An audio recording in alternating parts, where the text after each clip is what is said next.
What's up, folks? It is so good to be back. We took a few weeks off and everyone needed some time off, and by everyone I mean me.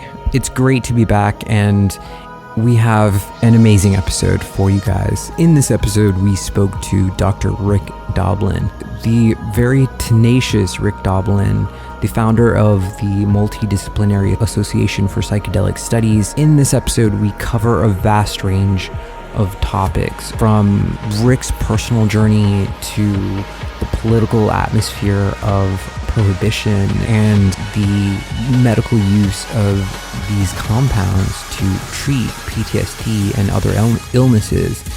So the conversation is pretty far-reaching, and you should stick through it. There is something about Rick's personality, his persona, that just makes you believe that this is possible, this will happen, and it's really amazing, the experience and wisdom that comes through in this conversation. Also in this conversation, my friend Damiano R helped me co-host, and you're going to be hearing more from him. It was good because I noticed Damiano's work in the psychedelic field, and I really respect what he's doing for the community. So he did great. Very proud of him for his first co-host. Otherwise, there are some major changes coming for the podcast and some overhauls that we're doing, but they're all good things and necessary. I think you guys will enjoy them. The DMT molecule, spirit molecule contest will go up. I'm still manicuring that and finishing the touches on that. I'm actually setting up the membership section for you guys, where you will have access to a whole other level of content.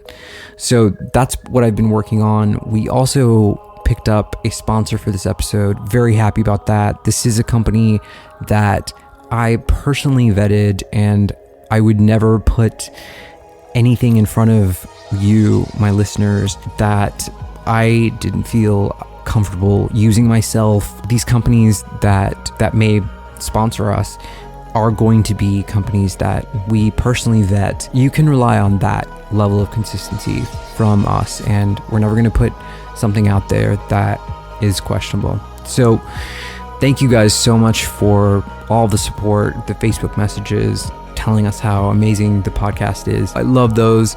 Send more of them. They definitely help the ego boost. It helps. But all joking aside, and without much further ado, here's our episode with Mr. Rick Doblin. Thank you guys so much for listening.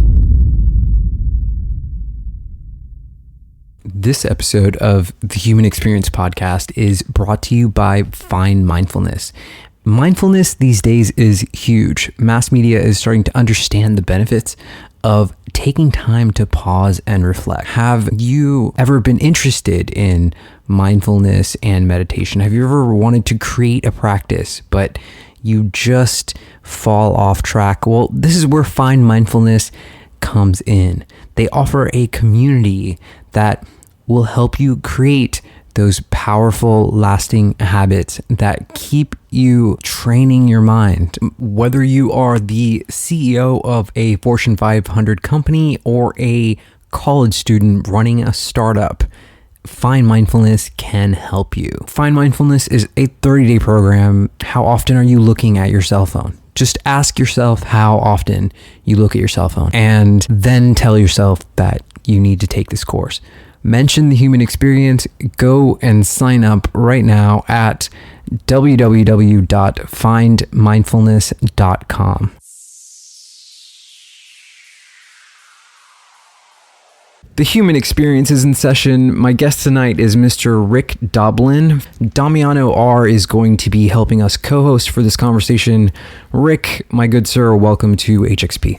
Yeah, thank you for inviting me. I'm really glad to be here with you today. So, Rick, I mean, you have founded this institution. Can you please tell the audience who you are and what you do, please? Okay. Well, I'm Rick Doblin.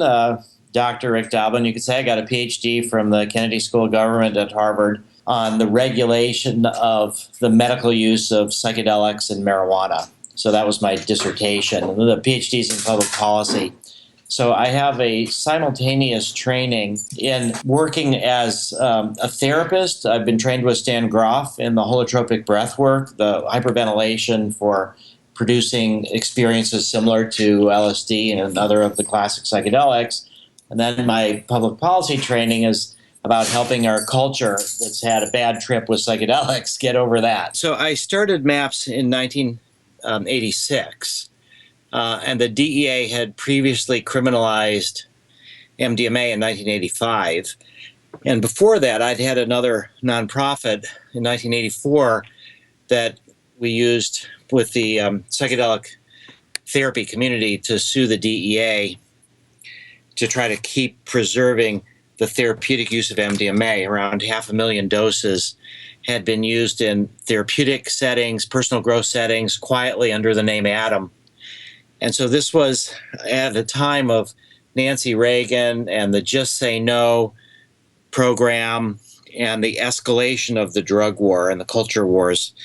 And it felt like at the time that the only way that there would be possible to bring the therapeutic use of MDMA and other psychedelics back was through the FDA, using science and medicine for healing purposes, and particularly trying to do it for healing purposes of people that the mainstream had sympathy for. And so it's now been almost 30 years. Next year is the 30th year of MAPS. And we're close, actually, a lot closer than we've ever been. There's to moving through the FDA system. We're about to complete an international series of phase 2 pilot studies with MDMA-assisted psychotherapy for post-traumatic stress disorder. We started these in 2000. The first one was in Spain for 2 years, and then it got shut down by the Madrid Anti-Drug Authority after there was some really positive media. And then we were able to start our first study in the U.S. in 2004. And so we're now anticipating that we can make MDMA into a prescription medicine by 2021. That's our current timeline. You know, your attitude towards this is pretty remarkable, considering the sort of opposition that you are facing with the American government and the legislation that you have to go through to get this type of research regulated and done. I mean, how did you find yourself in a position to do this, and how do you maintain this? Great question. Well, I first decided what I wanted to do when I was 18 years old in 1972. I didn't know how, but I knew what. And over the last decades, you know, I'm now 61, I figured out a lot more about how. But what led me to that decision when I was 18, part of it is that I had decided to become a draft resistor to Vietnam and anticipated going to prison for that. And when I shared this discussion, I had a discussion about this with my parents, their attitude was that, you know, I'd never be able to get a normal job. And they weren't opposed to what I was saying. They just pointed out that, you know, with a criminal record, you know, I couldn't be a doctor or a lawyer or things like that. And so I thought, well, if the price of having a normal mainstream job is being willing to go off to Vietnam and either kill people or get killed, it wasn't worth it. So I felt like, what am I going to do? But what really did it was the sense that in the war in Vietnam, that there was a lot of emotional calls to action by politicians, but that it was fundamentally a terrible mistake. And previously, growing up, my earliest influences in a political sense about the wide world was when I was pretty young, 10, 12 years old, and really learning about the Holocaust. And I've got distant relatives that are killed in the Holocaust. I'm Jewish. I have Israeli relatives, and some of them involved in the War of 1948.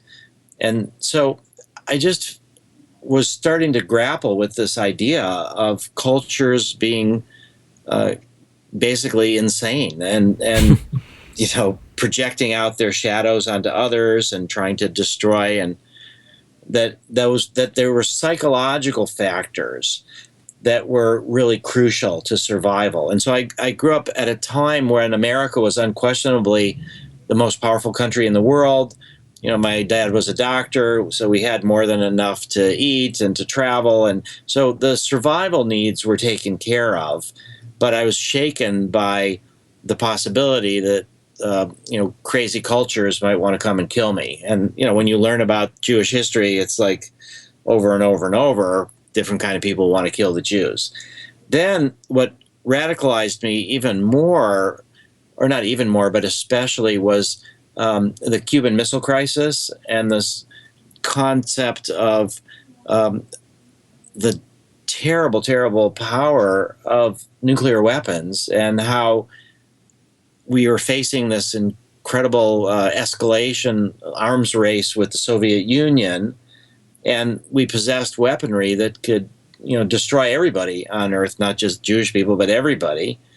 And that there was this projecting the shadow outward. Not to say that I would have preferred to live in Russia, which was, totalitarian state, but that we ended up, I just felt like the survival of the human race is really unclear, and it's based more on psychological factors than on resource questions. I mean, astonishing if you look at it that, 7-8 billion people, and we have enough, if we were equitably distributing them, we have enough food and water. We are destroying the environment in a lot of different ways, which is another aspect of people being blind to certain externalities. So it just felt like, first off, the Holocaust, secondly, the arms race, and then thirdly, the Vietnam War, that I got very interested in psychological factors. And then also I started thinking about certain kind of spiritual questions, like, are we fundamentally different than people that have a different color skin or a different religion or a different country? The different ways that we identify ourselves are usually ways that we both have our own individual identity, but they also separate us from other people.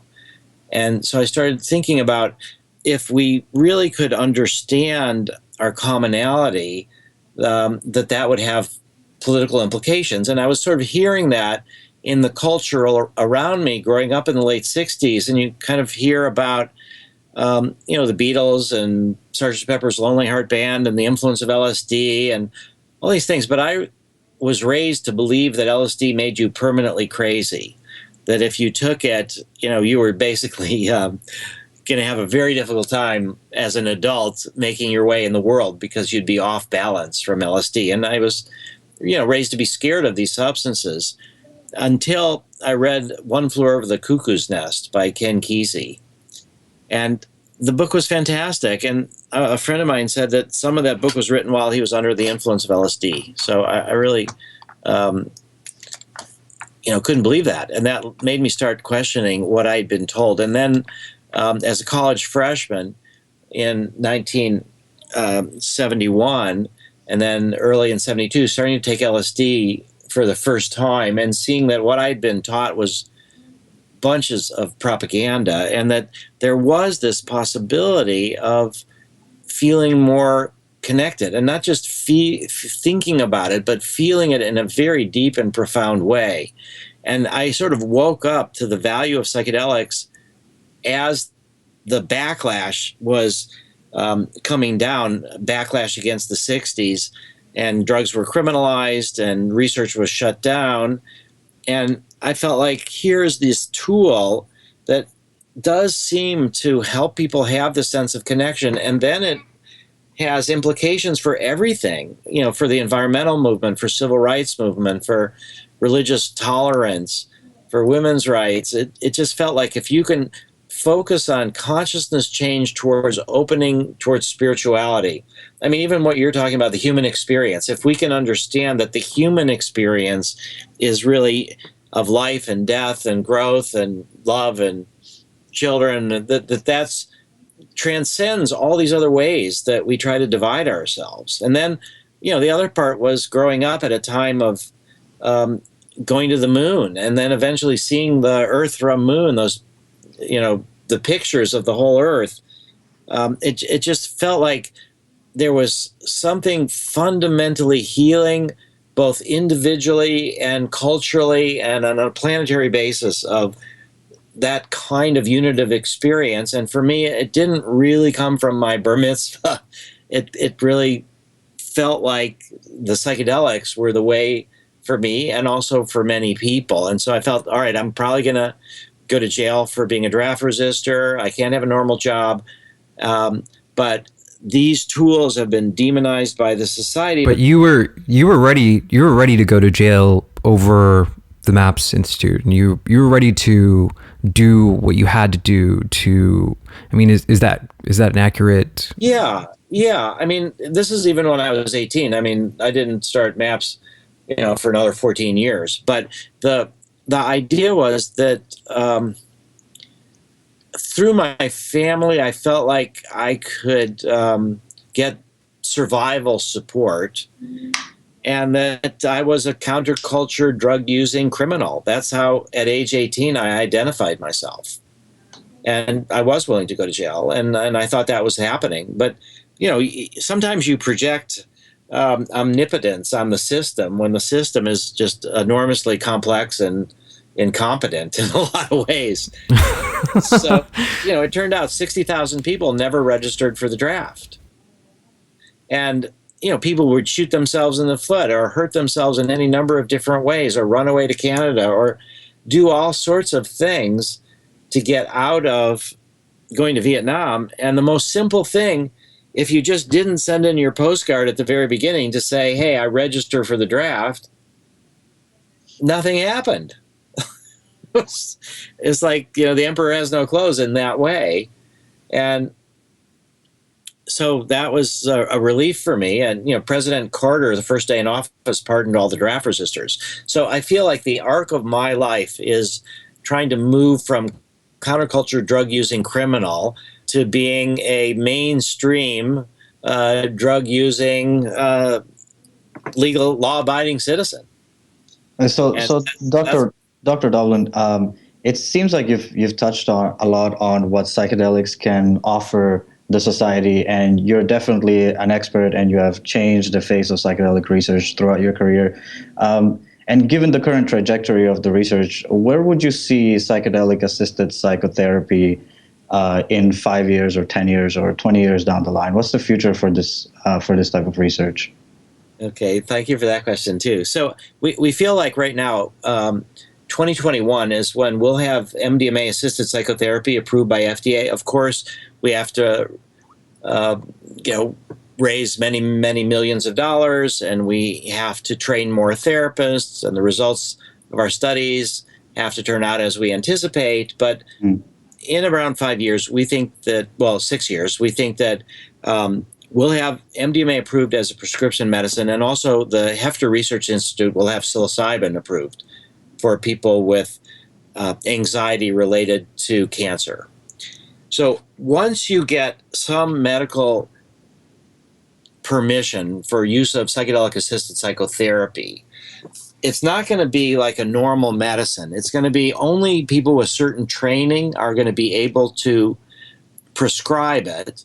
And then it may also be limited, at least initially, to only certain kind of clinics.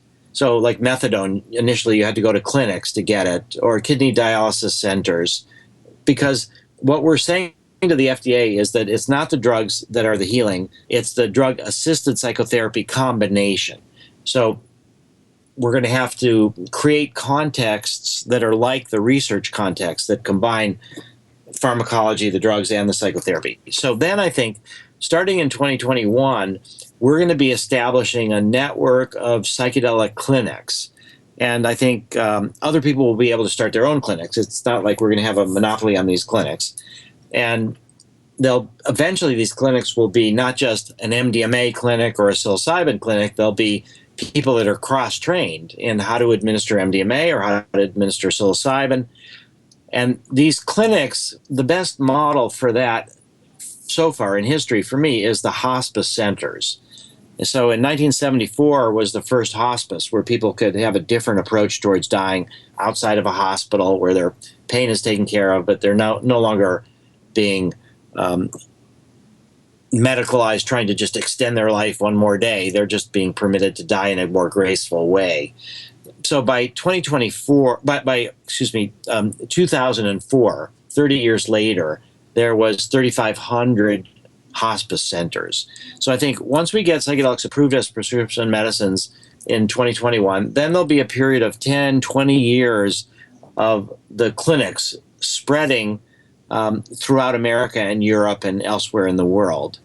And then I think we're going to have a population that's really educated properly, that understands the risks and benefits, and then we'll start moving towards really fully ending prohibition and ending this whole concept that the government should step in between you and whether you take a certain substance. You know, I love this vision. I love what you're talking about, and I agree with it. And there does seem to be this sort of ayahuasca movement that I see happening with psychedelics and people who are waking up to that.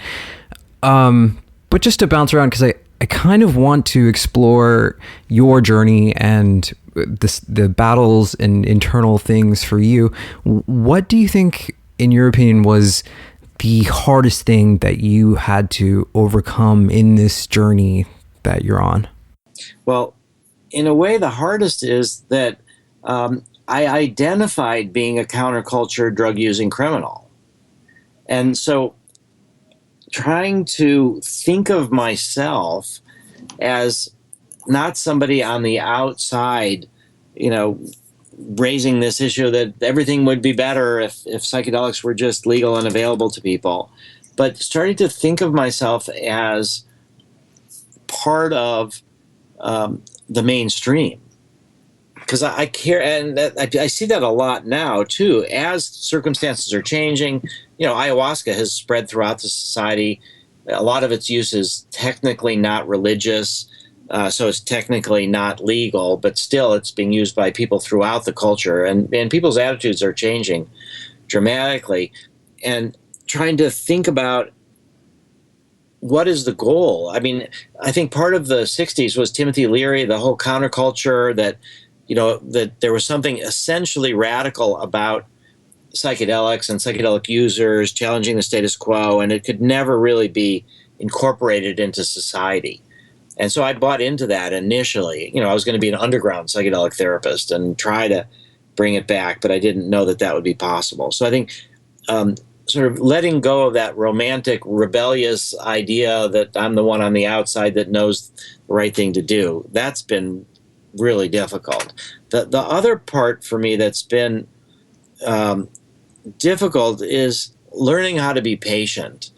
That there's just so much resistance and has been for so long. To sustain the focus, I've had to really do a fundamental sort of mental trick, I guess, to say, which is that instead of, I'd first get really frustrated about things I would do, and I would be shut down, and efforts I would try that would be blocked. And then I had to redefine success. And so success for me became trying what I thought was most important and trying my best. And whether it worked or not, it's beyond me. It's a big cultural issue, and it's dependent upon so many other factors out of my control. But if my success was dependent upon actually achieving what I was trying for, I would have been frustrated and burned out a long time ago. So figuring that out, that just trying hard and trying as best I could, and not so much being attached to the outcomes, and just thinking, at least in my own little life, this is what I'm trying, this is what I value, and that's all I can do. And at the end of the day, if I was happy of what I did that day, then whether the work was on something that was being blocked or not, that it was still a successful day. There was one time about 15 years ago where I was so frustrated that I just had to stop work for a week and paint my house. And I was just so glad that I could do something that, I could see that I was actually making a difference.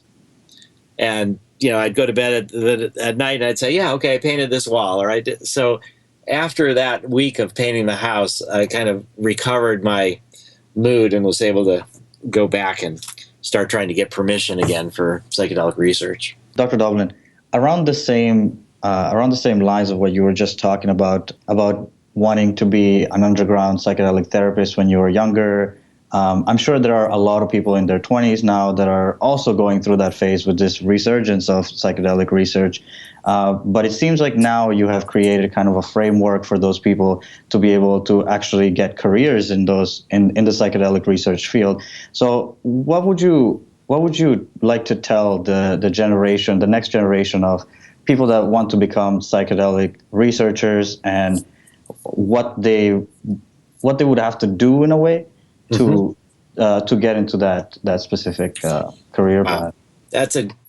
Well, I think first time, and you realize this, but that maybe a lot of people don't realize that there's been roughly 50 years of work since, let's say, 1965 to make it so that the young generation, you're now the first generation in 50 years that if you want to have an above ground career in psychedelic research, psychedelic psychotherapy, that you have that possibility.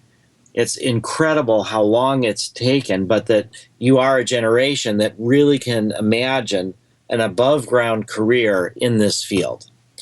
So then the second thing to say is that in order to make psychedelics into medicines, it's a very narrow pathway. And the FDA basically is saying you need to prove safety and efficacy, but you don't need to know how it works. You don't need mechanism of actions to make a drug into a medicine. So we're focusing mostly on studies in patients and other groups as well. But there is a whole area of neuroscience and how these drugs actually work and how consciousness is structured, so that there's many, many different ways that people could become involved if they wanted to.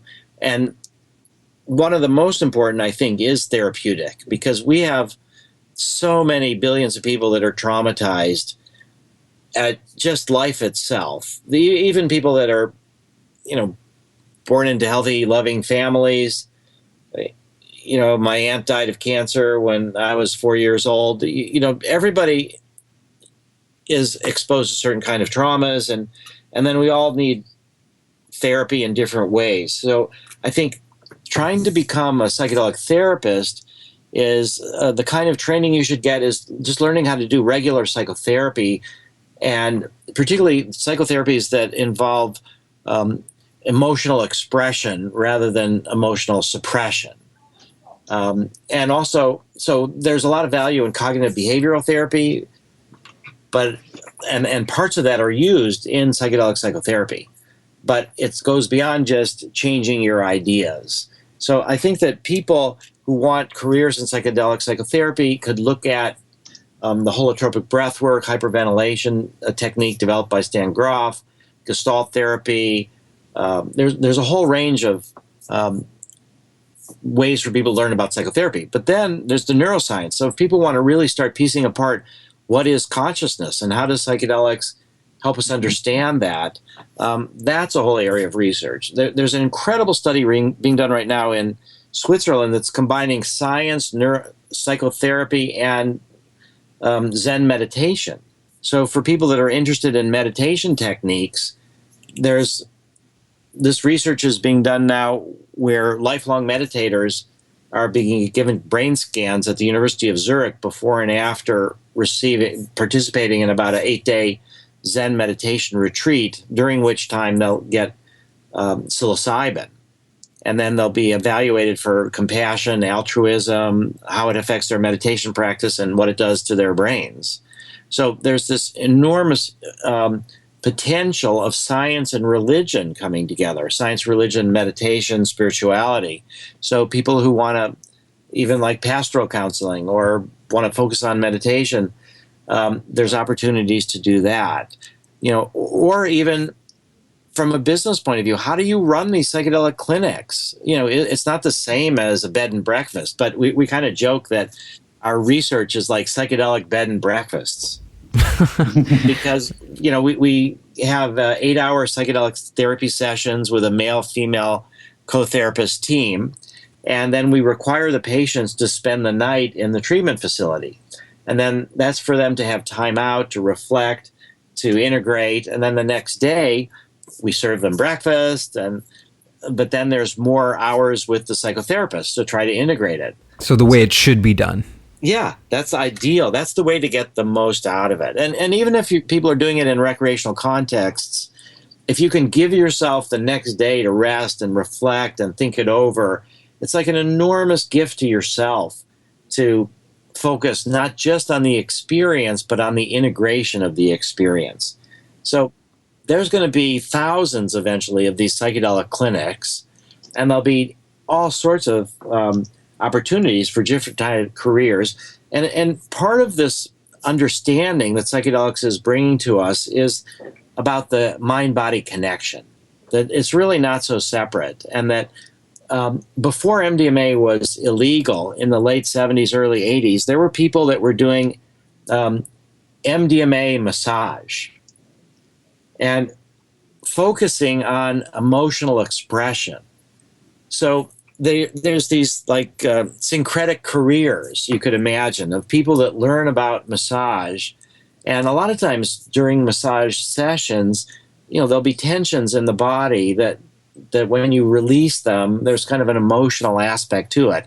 And when you do a massage, when people are under the influence of MDMA or medium dose LSD or things like that, people are sort of supported and nurtured to get deep down into their psyche and then let out these kind of feelings. So there'll be that kind of combination, mind-body work that I think there's opportunities for people to get involved in doing that. And even, people just in terms of rituals to try to create when people are under the influence. And we've got a lot of thousands of years of development. We are jumping around here, and you're kind of a segue artist. You kind of move through the conversation, which is good. But who would you say, in your opinion, and we're approaching the end, so who would you say, in your opinion, is the most influential person for you in your life? Well, I would have to say my parents and Stan Grof. And why? Well, my parent. Well, okay, I'll say why for Stan Grof. So when I was Stan Grof, for those who are not familiar with his work, Stanislav Grof is 84 years old now. He's still alive. He was born in the Czechoslovakia, now the Czech Republic, and he wanted to become a psychiatrist. And in the 50s, he was working as a psychiatric resident in a clinic where Sandoz Pharmaceuticals from Switzerland sent a bunch of LSD and said, hey, this is incredible stuff. It could be useful in the training of therapists because they'll get a temporary sense of what it's like to be insane. That's how they saw LSD. Or it could possibly have therapeutic applications. And so Stan ended up becoming the world's expert on the use of LSD-assisted psychotherapy. And he helps found transpersonal psychology, which is a field that's an outgrowth of humanistic psychology being about the human potential and self-actualization, and then transpersonal psychology being about self-transcendence and the more spiritual aspects. And so when I was 17 years old at college and started trying to do LSD, and then I turned 18, and I really didn't have the emotional capability to handle it properly. I wasn't able to let my emotions flow. I had a lot of scary experiences. I had an intimation that this was really helpful and useful, and it was healing a split that our society was way overdeveloped intellectually and underdeveloped emotionally and spiritually, and so was I. And so LSD was kind of this tool of healing. But I went to the guidance counselor at my college and said, I'm really having a very difficult time with these trips, and I'm not sure if I want to stay in college. And he said, here's a book by Stan Grof that I suggest you read. And it was a manuscript copy, before it had even been published, of a book called Realms of the Human Unconscious. And when I read that, it all came together for me, because this was science, this was healing, this was spirituality, and it had the reality testing of therapy? Are people actually getting better? And so I thought I would reach out. And I actually wrote a letter to Stan in 1972, and he even replied back to me. And that's kind of inspires me to try to answer all my mail as well, because Stan said that there were no opportunities. The research was shut down. I took a workshop with Stan in the summer of 72, a 5-day workshop, and just got really inspired. And then later in the 80s, Stan, after the crackdown on LSD happened, he and his wife, Christina, were able to develop a non-drug technique through hyperventilation to keep the work going and to keep explaining about the use of non-ordinary states of consciousness. And, I just was with Stan. I took him to Israel for the first time in his life. We had a 3-week tour through Israel where he's doing breathwork workshops and lectures, and he's just been through China and through South America. So Stan has been my sort of intellectual, spiritual mentor throughout my life ever since I was 18. And I'd say my parents, because when, I'm the oldest of 4 kids, I was the first one, obviously, to go to college. And then in my middle of my first year, I was like, I want to drop out and study LSD. And I asked them to pay for it. And my dad was particularly impressive because he said, I think you're making a mistake, but I think if I don't help you, you're going to stick with it longer than you should, just to prove to me that it's not a mistake. And so if I help you to do this, you're going to realize it's a mistake sooner. And then he said, and maybe just a shred of doubt I have, maybe you know what's best for you. And so I found that I had this kind of unconditional love from my parents, that even though I was going in a complete different direction that they didn't want me to go in, they still helped me. And so I feel like, both my father and Stan and my mother, really helped me forge this whole direction of my life. So it seems like you've really given your life to psychedelic research. Now, going back to the data itself, regarding the success rate of this type of therapy in comparison to conventional therapy for post-traumatic stress or something like that. Would you be able to tell us what the data tells us about that success rate when it comes to psychedelics? Yeah. Well, the first thing to say is that we only, because for political and scientific reasons, the only people that we have studied in our various research projects around the world for MDMA-assisted psychotherapy for PTSD, the only people we've studied are those people that have already failed to achieve relief with currently legal available options. So they're called chronic treatment-resistant PTSD patients.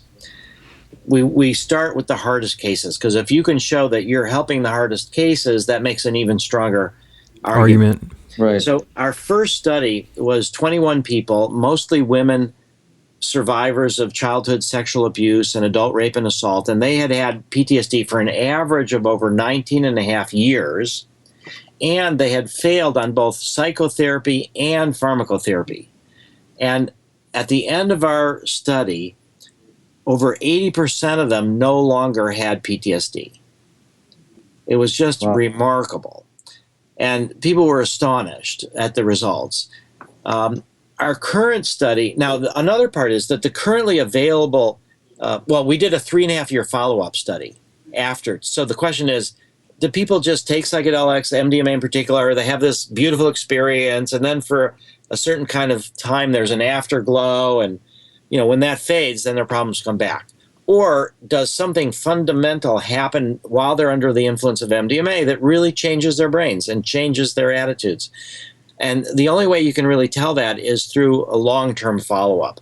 So once we completed the study, we did a long-term follow-up, and it was an average of 3.5 years after the last MDMA session.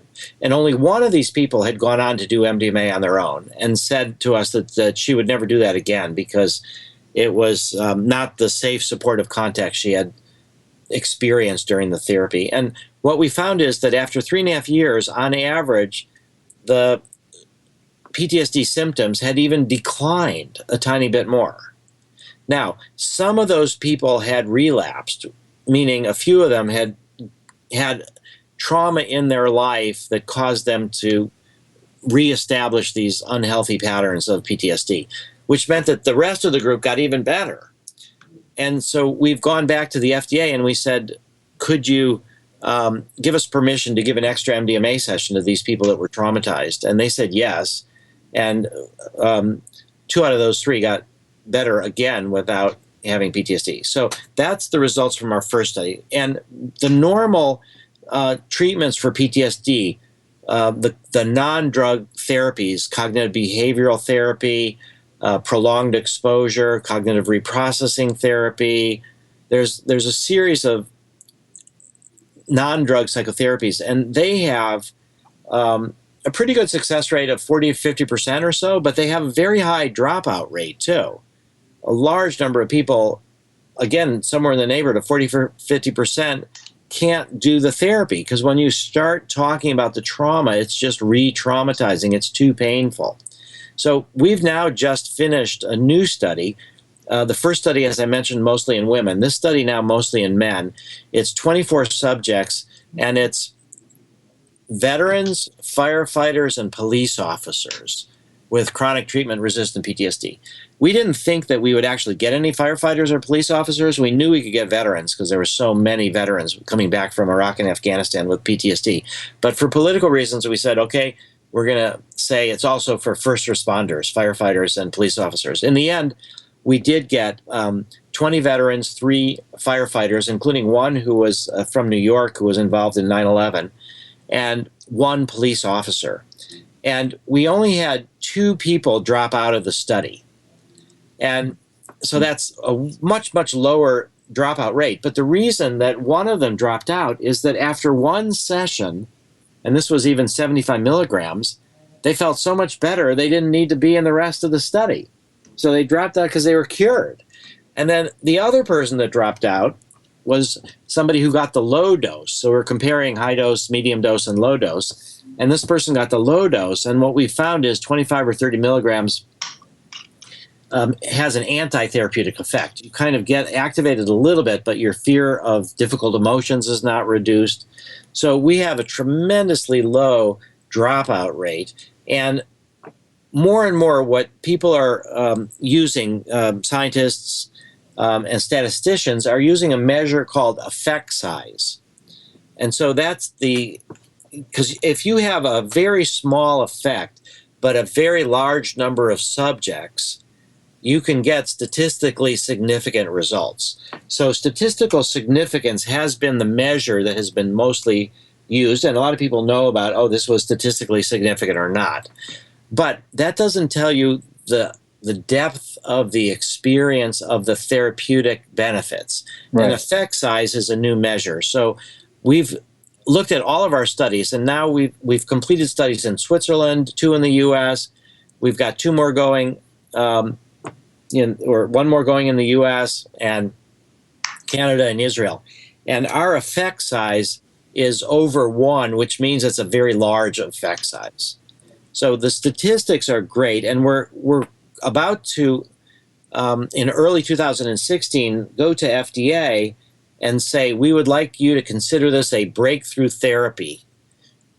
And breakthrough therapies are for serious or life-threatening diseases for which there's a patient population that other available techniques have not helped. So that'll be both science and politics, whether we'll get breakthrough therapy. But the clinical results that we're getting justify, in our view, breakthrough therapy, and the effect sizes are large, and the safety profile is great. So I should add that, we hear stories about people overheating at raves. They take MDMA, they overheat, and they die. And sadly, that does happen. And it's fundamentally different, though, the risk profile in a clinical setting. So Dr. Doblin, around those lines, there are people that, hearing about this research will go out and try to engage with these experiences in a non-clinical setting.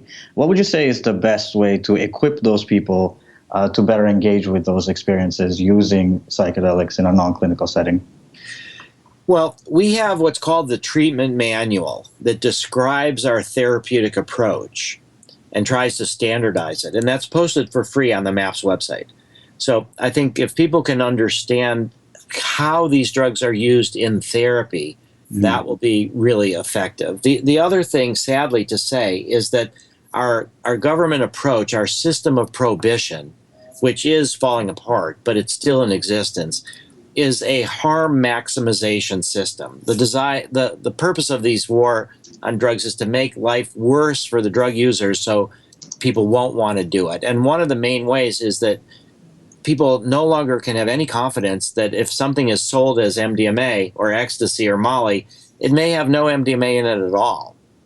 And so I think the people have to be equipped with a healthy degree of skepticism and doubt about what it is that they're actually getting, and what they think they're getting may be completely different. So ecstasydata.org is a project run by Erowid, EROWID.org, and DanSafe. MAPS helped start it.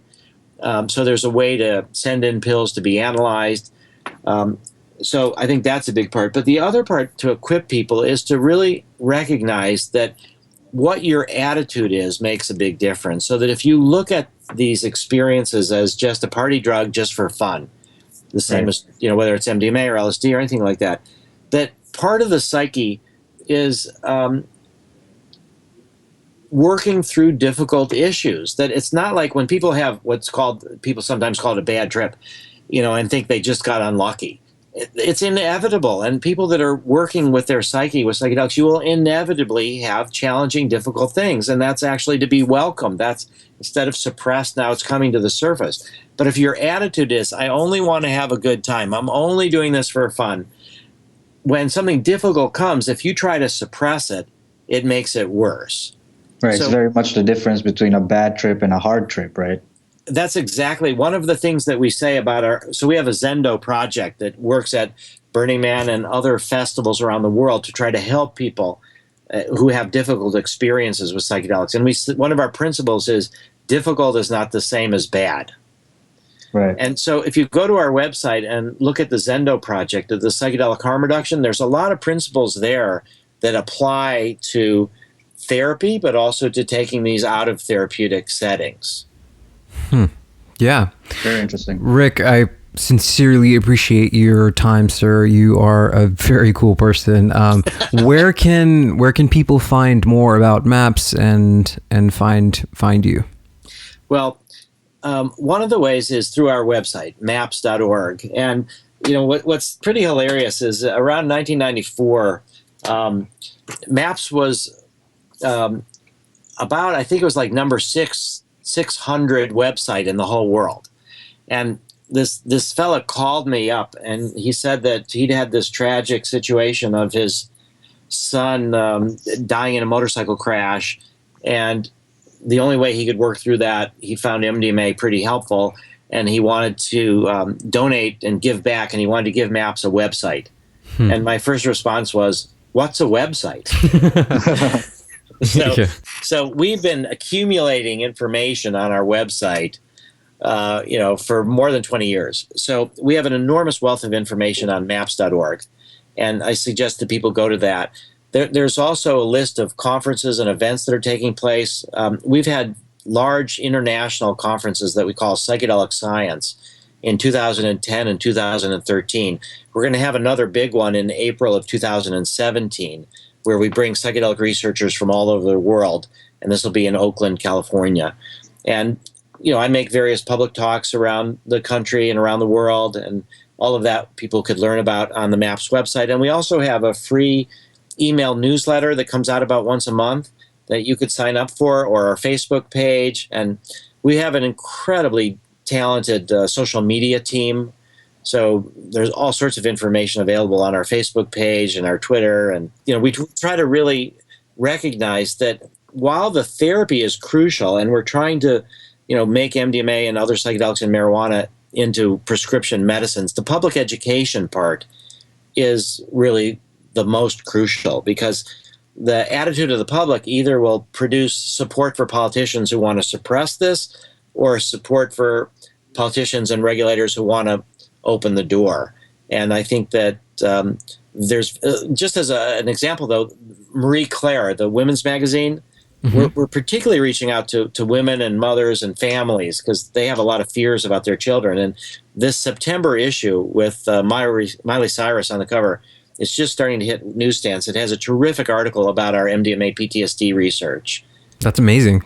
Yeah. I think we're breaking into these sort of mainstream media outlets, and they're actually saying positive things instead of let's suppress all of this. And so the culture is changing, but I really think it's in the hands of young people as to whether this is really going to produce a society where we've integrated psychedelics and the experiences that they produce, because really it's not about psychedelics, it's about ourselves. And psychedelics are just doorways into ourselves and into our deeper spiritual selves. And the world is coming together.